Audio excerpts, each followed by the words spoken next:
গল্প বাঁধনহারা প্রেম পর্ব ১৪ লেখিকা শান্তা মণি মায়াবতী। শুভ্র রাগে দাঁতে দাঁত চেপে শক্ত হয়ে দাঁড়িয়ে আছে।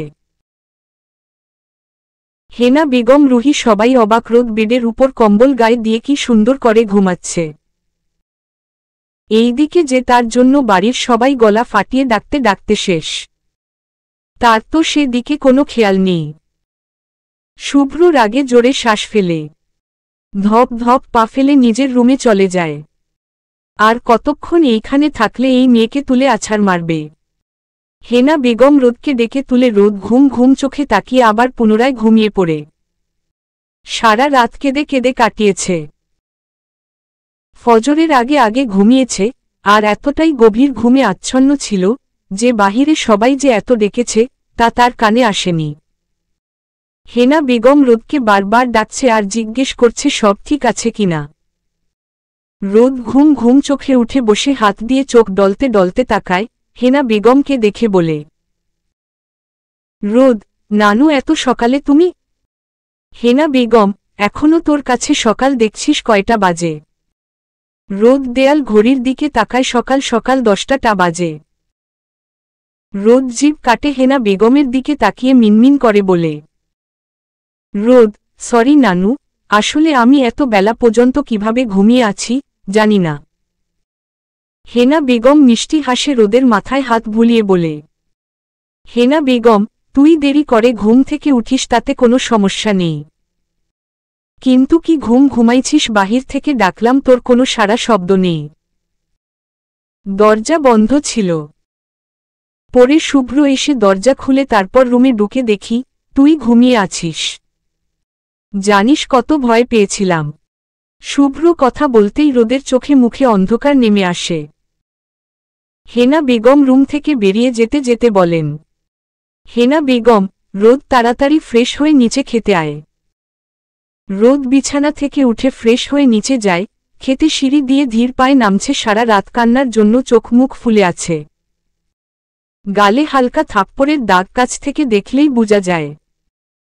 রোদ খাবার টেবিলে বসে প্লেট থেকে রুটি ছিঁড়ে মুখে দিতেই পাশ থেকে হাসি বেগম রাগে ফুঁসতে ফুঁসতে বলে, হাসি বেগম, নোবারের বেটি এত বেলা পর্যন্ত ঘুমিয়ে এখন আসছে সকালের নাস্তা করতে।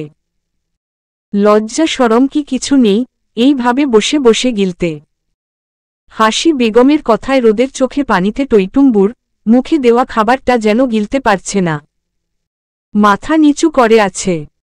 কালকে বাসায় আসা অতিথিগুলো ড্রয়িং রুমের সোফায় বসা। হাসি বেগম কথাগুলো জোরে বলেন, আর তাদের কারে পৌঁছায় হাসি বেগমের করা কথাগুলো। হেনা বেগম কিছু বলতে যাবে, কিন্তু শুভ্রকে সিঁড়ি বেয়ে নিচে আসতে দেখে চুপ করে যান। হাসি বেগম আবার দাঁত কিরমির করে বলেন, হাসি বেগম, অপা অলক্ষী মেয়ে কোথাকার, পারিস তো শুধু বসে বসে গিলতে, তা ছাড়া তো আর কোনো মূর্ত নেই।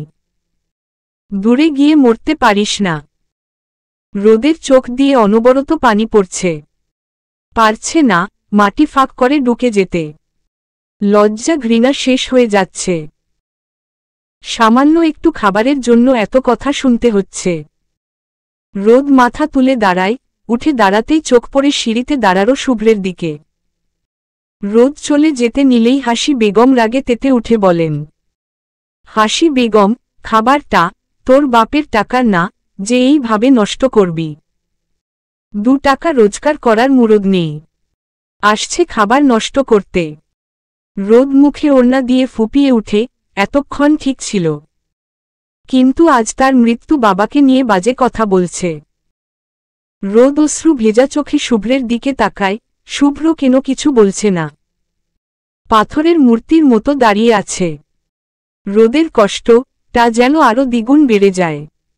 কোনো কিছু না বলেই দৌড়ে সিঁড়ি দিয়ে শুভ্রের পাশ কাটিয়ে চলে যায়। হাসি বেগম এতক্ষণ খেয়াল করেনি শুভ্র তার পিছনে হঠাৎ কিছুর বিকট শব্দে পিছন ফিরে তাকায়। সিঁড়ি পাশে থাকা ফুলদানি ফ্লোরে ভেঙে টুকরো টুকরো হয়ে আছে। শুভ্রের এমন করাতে সবাই ভরকে যায়।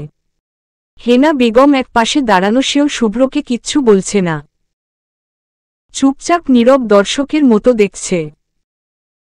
হাসি বেগম হেনা বেগমের দিকে তাকায় কিন্তু হেনা বেগমের কোনো প্রতিক্রিয়া নেই। শুভ্র খাবার টেবিলে রাখা সব খাবার এক এক করে ফ্লোরে ফেলতে থাকে। হাসি বেগমের পায়ের কাছে। হাসি বেগম ভয়ে চোখ বন্ধ করে চিৎকার করে বলে, হাসি বেগম, কি করছিস শুভ্র? থামো শুভ্র, কি করছিস তুই? খাবারগুলো নষ্ট করছিস কেন? শুভ্র থামে রাগে ফুঁসতে ফুঁসতে বলে, শুভ্র, তুমি কাকে খাবারের খোঁটা দিচ্ছ মেজমা? হাসি বেগম আমতা আমতা করে বলে, হাসি বেগম, মানে কি বলছিস? শুভ্র, বাহ্, এখন দেখছি কিছুই জানো না। হাসি বেগম চুপ করে আছেন, কোনো কিছু বলছে না। শুভ্র রাগে নিজের চুলগুলো শক্ত করে চেপে ধরে জোরে জোরে শ্বাস ফেলে নিজেকে স্বাভাবিক করতে চায়। পুনরায় বলে উঠে, শুভ্র, কি বলছিলে 2 টাকা রোজগার করার মুরদ নেই? এই শুভ্র চৌধুরীর যে টাকা আছে, সেই টাকা দিয়ে তোমার মতো কাজের লোক 1000 জন রাখা যাবে, রোদের জন্য। হাসি বেগম লজ্জায় অপমানে মাথা নিচু করে ফেলে। রোদ হাসি বেগমের দিকে দুকদম এগিয়ে তার দিকে ঝুঁকে আস্তে করে বলে ওঠে, শুভ্র, আপনার তো না জানার কথা না মিসেস হাসি বেগম। আপনার মতো 1000টা হাসি বেগমকে রোদ কিনতে পারবে? এত তাড়াতাড়ি নিজের অবস্থান ভুলে গেলেন। আপনার যে যোগ্যতা আছে তা দিয়ে তো চৌধুরী বাড়ির চাকর হতে পারবে না। শুভ্র বাঁকা হাসে পুনরায় দাঁতে দাঁত চেপে বলে, শুভ্র, ফার্স্ট অ্যান্ড লাস্ট ওয়ার্নিং, আজকে যা করলেন ভুলেও কখনো এই সব করার সাহস করবেন না। আমার বউ সকালের নাস্তা সকাল 10টা না, দুপুর 12টায় করবে। তাতে আপনি মাথা ঘামাবে না। আপনার জায়গা যদি অন্য কেউ হতো তাহলে তাকে আমি এইখানে পুঁতে ফেলতাম। শুভ্র কথাগুলো বলে আর দাঁড়ায় না, বেরিয়ে যায় বাড়ি থেকে। শুভ্রের এমন কথা এবং হাসি বেগমকে শাসাতে দেখে হেনা বেগম ও মীরা বেগমের মুখে হাসি। হাসি বেগম রাগে ফুঁসছেন, অপমানে লজ্জায় সেখান থেকে সরে নিজের রুমে চলে যায়। দুপুর প্রায় সকাল 11টা দিকে রোদকে হেনা বেগম খাওয়ার জন্য ডেকে গেছে। এমনকি খাবার নিয়ে এসেছিল, কিন্তু রোদ রুমের দরজা খুলেনি। হেনা বেগম অনেক খুশি, কারণ শুভ্র রোদের হয়ে প্রতিবাদ করছে। আর উনি ভালো করেই জানেন শুভ্রের উপর কথার উপর কথা বলার সাহস কারণেই। শুভ্রের রাগ সম্পর্কে বাড়ির সবাই জানে। শুভ্র রেগে গেলে কি তাণ্ডব শুরু হয়। হেনা বেগম 3-4 বার ডাকে কিন্তু কেন সারা শব্দ নেই। হতাশ হয়ে খাবার ট্রেরে নিয়ে চলে যান। রোদ রুমের দরজা আটকে কাঁদছে, বারবার নিজের ভাগ্যকে দোষারোপ করে। কেন তাকে এমন জীবন দিল? মাঝে মাঝে ইচ্ছে করে দূরে কোথাও চলে যেতে, কিন্তু সে কোথায় যাবে? তার যাওয়ার মতো তো কোনো জায়গা নেই। রোদ বিছানায় মুখ গুজে ফুঁপিয়ে ওঠে। আল্লাহর কাছে বারবার বলে তাকে যেন তার আব্বু আম্মু মাম্মির কাছে নিয়ে যায়। এই যন্ত্রণাময় জীবন তার ভালো লাগে না। দরজা খুলে রোদের রুমে ঢুকে শুভ্র। হাত থেকে 2টো বিরিয়ানি প্যাকেট রুটি টেবিলে রাখে বেডের দিকে চোখ পড়তে দেখে রোদ শুয়ে আছে। দেখেই মনে হচ্ছে কাঁদছে, শরীর মৃদ কাঁপছে। শুভ্র জোরে শ্বাস ফেলে ধীর পায়ে এগিয়ে যায় বেডের দিকে। রোদ এখনো শুভ্রকে খেয়াল করেনি। শুভ্র কোনো কিছু না বলেই রোদকে কোলে নিয়ে সোফায় বসায়। রোদ শুভ্রকে দেখে প্রথমে অবাক হলেও পর মুহূর্তে নিচে ঘটে যাওয়া ঘটনা মনে পড়তেই চোখে কোণে পানি আসে। উঠে চলে যেতে নেয় শুভ্র রোদের হাত টেনে নিজের কোলে বসায়। রোদ ছোটাছুটি করতে থাকে, শুভ্র নিজের সাথে চেপে ধরে আস্তে করে বলে, শুভ্র স্টপ। রোদ, থাপ্পড় না খেতে চাইলে চুপচাপ বসে থাক এখানে। রোদ শান্ত এ যায় কিন্তু চোখ দিয়ে অনবরত পানি পড়ছে। শুভ্র রোদকে নিজের দিকে ঘুরিয়ে চোখের পানি মুছে দেয়। দুগালে হাত দিয়ে অপলক দৃষ্টিতে তাকিয়ে আছে রোদের দিকে, কাঁদতে কাঁদতে চোখ মুখ নাক লাল করে ফেলছে। কিছুক্ষণ পরপর ঠোঁট কেঁপে উঠছে। শুভ্র রোদকে এমন অবস্থায় দেখে হাঁসফাঁস করতে থাকে। রোদের কপালের সাথে কপাল ঠেকিয়ে জোরে শ্বাস ফেলে। তারপর ফিসফিস করে বলে উঠে, শুভ্র, আমার ভিটামিনের অভাব হচ্ছে বউ। রোদের মুখে কোনো কথা নেই, শুভ্র আর কোনো কিছু না বলেই রোদের অধরে নিজের অধর ঠুবিয়ে দেয়। রোদ কোনো প্রতিক্রিয়া করছে না। শুভ্র রোদের ছোট্ট শরীরটা নিজের সাথে শক্ত করে চেপে ধরে। 10 মিনিট বেশি সময় হয়ে যায়।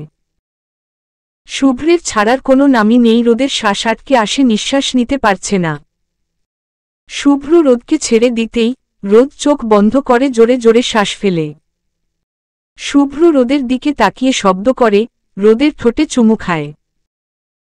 রোদ এখনও চোখ বন্ধ করে আছে, লজ্জা ভয়ে সে চোখ খুলতে পারছে না।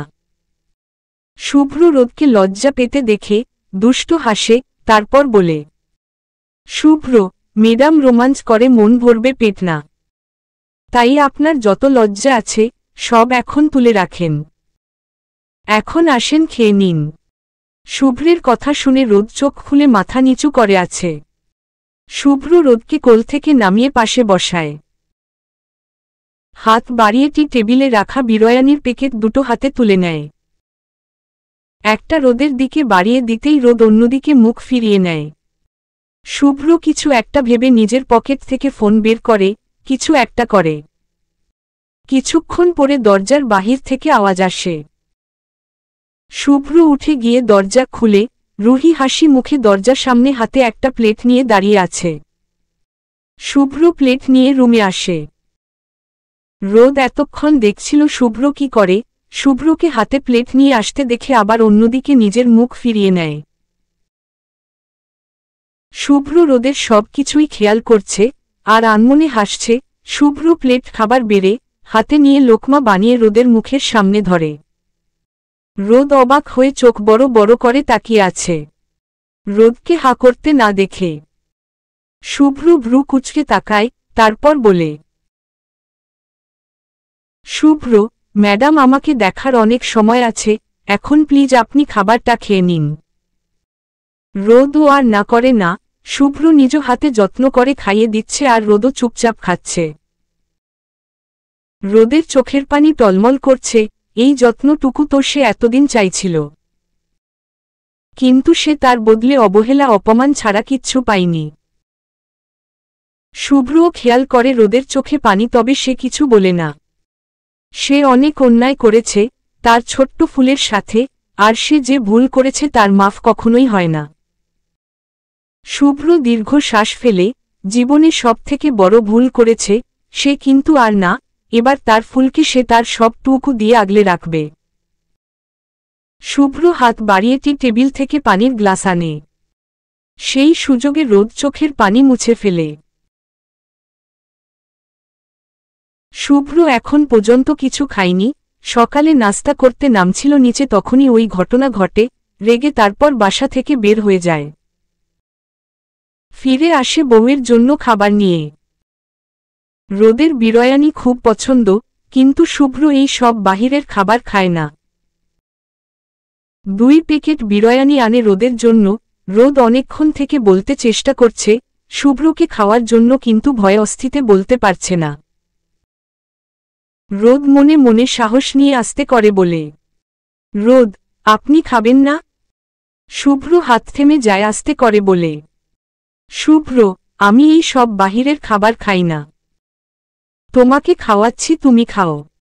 রোদ চোখ মুখ ছোট ছোট করে ফেলে আস্তে করে বলে, রোদ, আমি খাবো না।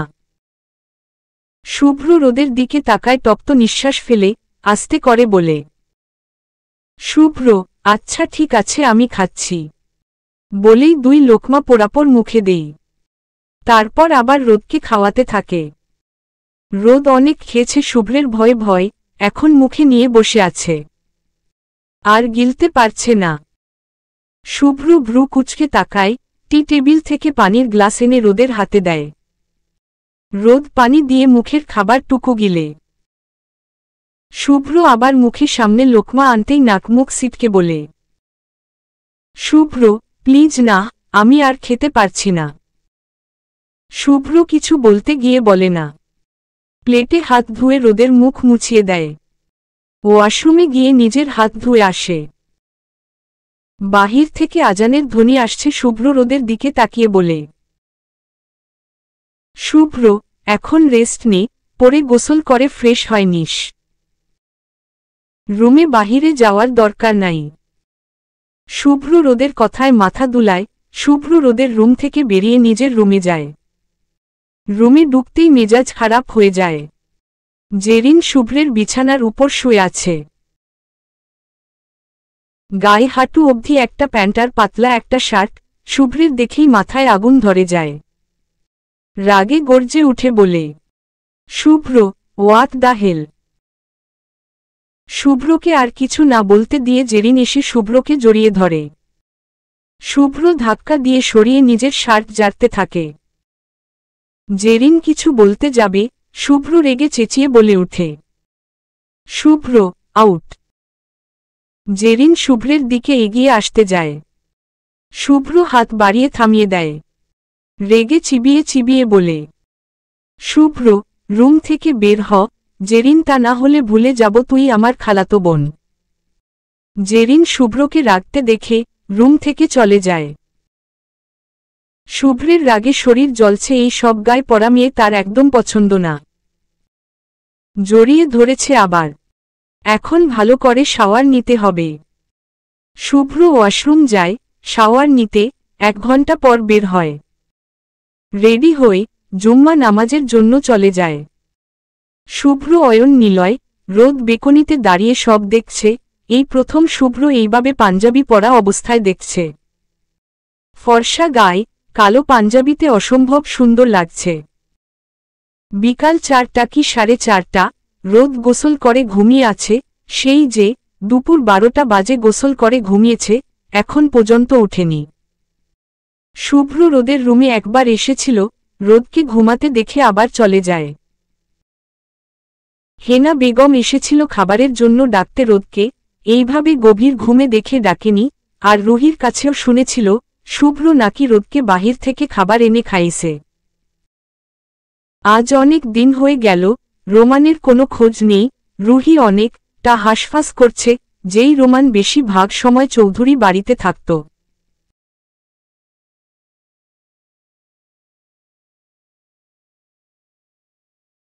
আজ অনেক দিন হয়ে গেল, রোমানের কোনো দেখা নেই। রুহি রোমানের এই রকম হুট করে নিখোঁজ হয়ে যাওয়া ব্যাপারটা মানতে পারছে না। রুহি এই সব কিছু নিজের রুমে বসে ভাবছিল, কোনোভাবেই নিজেকে সামলাতে পারছে না। দৌড়ে রুম থেকে বের হয়। শুভ্রের রুমের সামনে এসে কিছু একটা ভেবে ভয়ে ভয়ে রুমে ঢুকে শুভ্র মিররের সামনে দাঁড়িয়ে চুল ঠিক করছিল। রুহি পিছনে এসে দাঁড়িয়ে আস্তে করে বলে, রুহি, ভাইয়া। শুভ্র আয়নার রুহি দেখে বলে, শুভ্র, বল, কিছু বলবি? রুহি ওড়নায় নিজের হাত কচলাতে থাকে, আস্তে করে বলে, রুহি, আমাকে দাদি পাঠিয়েছে। রোমান ভাইয়া কিছুদিন ধরে এখানে আসছে না কেন? রোমান ভাইয়া আসতে বলছে। দাদি নাকি কি জরুরি কাজ আছে। শুভ্র মিরর থেকে চোখ সরিয়ে রুহি দিকে ভ্রু কুঁচকে তাকায়, তারপর বলে, শুভ্র, আজকে কথা হয়েছিল, রোমানের সাথে অসুস্থ নাকি, এই জন্য আসতে পারছে না। রুহির বুকের ভিতর ধক করে উঠে। শুভ্র পুনরায় আবার বলে উঠে, শুভ্র, আমি আজকে তো দেখতে যেতে পারবো না, কালকে ছাড়া আজকে জরুরি কাজ আছে। রুহি কোনো কিছু না বলেই রুম থেকে বেরিয়ে কিছু দূর যায়, গিয়ে আবার শুভ্রের রুমে আসে। শুভ্র রুম থেকে বের হচ্ছিল, এমন সময় রুহি রুম ঢুকে। রুহি আমতা আমতা করে বলে, রুহি, ভাইয়া রোমান ভাই কোথায় আছে? শুভ্র, নতুন ফ্ল্যাট কিনছে, সেখানে আছে। রুহি মিনমিনিয়ে বলে, রুহি, ভাইয়া দাদি রোমান ভাইকে দেখতে যাবে, তুমি রোমান ভাইয়ের বাড়ির অ্যাড্রেস দাও। শুভ্র রুম থেকে বেরতে বেরতে বলে, শুভ্র, আমি তোর ফোনে বাড়ির অ্যাড্রেস পাঠিয়ে দিব। বলেই শুভ্র চলে যায়। শুভ্র চলে যেতেই রুহি বুকে থু থু দেয়। কিছুক্ষণ পর রুহির ফোনে টুন করে একটা মেসেজ আসে। রুহি বাড়ির ঠিকানা পেয়ে মুখে হাসি ফুটে দৌড়ে নিজের রুমে যায়। সুন্দর করে রেডি হয়ে বেরিয়ে যায়। রোমানের বাসার উদ্দেশ্য। বাসা থেকে বের হওয়ার সময় হেনা বেগমকে মিথ্যা বলে বের হয়েছে যে হোস্টেল এক বন্ধু অসুস্থ তাকে দেখতে যাচ্ছে। হেনা বেগম কিছু বলেনি, তাড়াতাড়ি বাসায় আসতে বলেছে। প্রায় আধা ঘন্টা পর রুহি রোমানের বাড়ির সামনে দাঁড়ায়। 2 তলা বিশিষ্ট বাড়ি। রুহি বাড়ির দারোয়ান কে বলে গেট দিয়ে ঢুকে। বাড়ির সামনে সোজা সরু রাস্তা গেছে, পাশে সুন্দর সুন্দর ফুলের গাছ, বিভিন্ন রকম ফুল ফুটে আছে। রুহি সব ফুলের নামও জানে না। দরজা কলিং বেল চাপতেই একজন মধ্যবয়স্ক মহিলা দরজা খুলে। দেখে বোঝা যাচ্ছে বাড়ির কাজের লোক। রুহি বাসার ভিতরে ঢুকতেই ভদ্র মহিলাটি বলে, কে তুমি মা? রুহি আমতা আমতা করে বলে, রুহি, আমি আসলে আন্টি রোমান ভাইয়ের বন্ধুর বোন। ভাইয়া নাকি অসুস্থ শুনলাম, তাই দেখতে আসলাম। মহিলাটি মিষ্টি হাসে, তারপর বলে, ও তুমি শুভ্র বাবাজির বোন? রুহি, রুহি, জি আন্টি। রুহি আবার বলে, রুহি, আন্টি রোমান ভাই কোথায়? কাজের মহিলাটি নরম স্বরে বলে উঠে, রোমান বাবার কি জানি হয়েছি, সারাদিন রুমে মধ্যে থাকে, রুম থেকে বের হয় না। আজ 3-4 দিন হয়ে গেছে, কিছু খায়নি। আমি অনেক ডাকাডাকি করছি মা, কিন্তু রুমের ভিতরে দরজা বন্ধ করে আছে, খুলছে না। কি রকম হাসি খুশি ছেলেটা, এই রকম রুম বন্দি হয়ে আছে। রুহি চোখের কোণে পানি চিকচিক করছে। রুহি আস্তে করে বলে, রুহি, আন্টি আমি কি একটু রুমে যেতে পারি? মহিলাটি বলে, আরে মা যাবে, তোমরা তো তার আপন জন, তবে তুমি এই হানে দাঁড়াও। মহিলাটি কথাগুলো বলে কোথাও চলে যায়। কিছুক্ষণ পর এসে হাতের মুঠে একটা চাবি নিয়ে বলে, রোমান বাবা রুমে যাওয়ার অনুমতি আমাগো নাই। উনি দরজা সব সময় দিয়ে রাখেন, নিজের রুম নিজেই সাজিয়ে গুছিয়ে রাখেন। তোমরা তো তার আপন মানুষ, তো রুমের দরজা হয়তো লক করে বসে আছে। তুমি এই চাবি দিয়ে দরজা খুলে তারপর যাও। আর হ্যাঁ, ডান পাশে গিয়ে প্রথমে যে রুমটা দেখবে ওইটা রোমান বাবার রুম। রুহি মাথা ঝাঁকিয়ে হ্যাঁ বলে ধীর পায়ে সিঁড়ি বেয়ে উপরে উঠে যায়। রুহি রোমানের রুমের সামনে দাঁড়িয়ে হাতে চাবি নিয়ে ভাবছে দরজা খুলবে কি খুলবে না, নাকি চলে যাবে। রুহি মনে মনে বলে, রুহি, আচ্ছা উনি যদি জিজ্ঞেস করে আমি এখানে কেন এসেছি, তাহলে আমি কি বলবো? রিল্যাক্স রুহি, কিছু একটা বলে দিবি। রুহি রুমের দরজা খুলে রুমের ভিতরে ঢুকে দেখে পুরো রুম অন্ধকার। রুমে ঢুকে পা পড়ে কিছু একটার সাথে সাথে পা সরিয়ে নেয়। বেলকনি থেকে আবছা আলো আসছে। রুমের জানালা লাইট সব বন্ধ। রুহি ব্যাগ থেকে ফোন বের করে, ফোনের ফ্ল্যাশ অন করতেই চোখ কপালে। পুরো রুম নন ফন্ড হয়ে আছে, মনে হচ্ছে কিছুক্ষণ আগেই এখানে বর্ষর সুনামি গেছে। রুহি সাবধানে রুমে ভিতরে ঢুকে সামনে তাকাতেই রুহি হাত থেকে ফোন পড়ে যায়। রোমানের এক হাত দিয়ে রক্ত পড়ে পুরো ফ্লোর রক্তে ভেসে যাচ্ছে। চুলগুলো এলোমেলো, গায়ে আধখোলা শার্ট পরা, ফর্সা বুক শার্টের ফাঁক থেকে দৃশ্যমান। বিছানার সাথে হেলান দিয়ে মাথা নিচু করে বসে আছে রোমান। রুহি দৌড়ে গিয়ে রোমানের পাশে বসে পড়ে। রুহি চোখ দিয়ে পানি পড়ছে, তার মনে হচ্ছে তার জন্য আজ রোমানের এই অবস্থা। রুহি ব্যাগ থেকে রুমাল বের করে রোমানের কাটা জায়গা বেঁধে দেয়। রক্ত থামানোর জন্য রুহি কাঁপা কাঁপা হাতে রোমানকে ধাক্কা দিয়ে বলে, রুহি, রোমান ভাই প্লিজ উঠুন। কি অবস্থা করেছেন আপনি? রোমান আস্তে করে মাথা তুলে ঝাপসা চোখে সামনের দিকে তাকায়। রুহিকে দেখে মনে করে হয়তো সেটা সে কল্পনা করছে। রোমান রুহিকে ঝাপটে ধরে বাচ্চাদের মতো কেঁদে দেয়। রোমান কেঁদে উঠে বিড়বিড় করে বলে, রোমান, তুই এটা কি করলি? রুহি, কেন করলি? আমি তোকে খুব ভালোবাসি। কি করে আমি তোকে ছাড়া থাকব? আমি সত্যি মরে যাব। রুহি রোমানকে শক্ত করে জড়িয়ে ধরে। রোমান আবার কাঁদতে কাঁদতে বলে, রোমান, রুহি আমার কি দোষ ছিল? কেন আমায় ভালোবাসলি না? রুহি রোমানকে ছেড়ে পাশে থেকে উঠে ফ্লোরে পড়ে থাকা ফোন হাতে নেয়। রুমের লাইট অন করে। রুমের টাইট অন করতেই রোমানের হুঁশ আসে। বসে থেকে তড়িগড়ি করে উঠে। সামনে তাকাতে রুহিকে দেখে নিজেকে স্বাভাবিক করতে চায়। রোমান অবাক হয়ে বলে, রোমান, তুমি এখানে কি করছো? রুহির রুমে চারদিকে তাকায়। রুমের দেয়ালে সব জায়গা রুহির ছবি, বেডের দিকে দেয়ালে রুহির হাসি মুখের বড় একটা ছবি লাগানো। সমস্ত রুম জুড়ে রুহির ছবি। রুহি অবাকের রেশ কেটে রোমানের দিকে করুণ দৃষ্টিতে তাকায়। রুহি চোখ থেকে পানি পড়ছে। রোমান আচমকা বলে উঠে, রোমান, তুই এখানে কি করছিস? এখানে কেন এসেছিস? চলে যা এখান থেকে। রুহি রোমানের সামনে এসে দাঁড়িয়ে চোখে পানি টলমল করছে। রুহি কাপা কাপা কণ্ঠ বলে, রুহি, আপনি না বলেছিলেন আপনি আমাকে ভালোবাসেন? এমনি এমনি বলেছিলেন, আর যেই আপনি বুঝে গেলেন আপনার প্রতি দুর্বল হয়ে গেছি, অমনি দূরত্ব বাড়িয়ে দিলেন। 2 দিন পর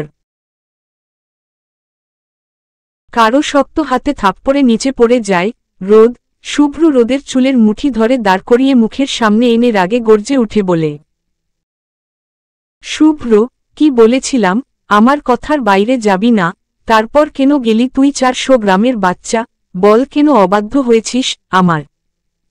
কথা বল শালি। শুভ্র পুনরায় আবার রেগে দাঁতে দাঁত পিষে বলে, তোকে ভালোবাসি কিনা আজ সেটা প্র্যাকটিক্যালি দেখাবো, চল শালি। চলবে।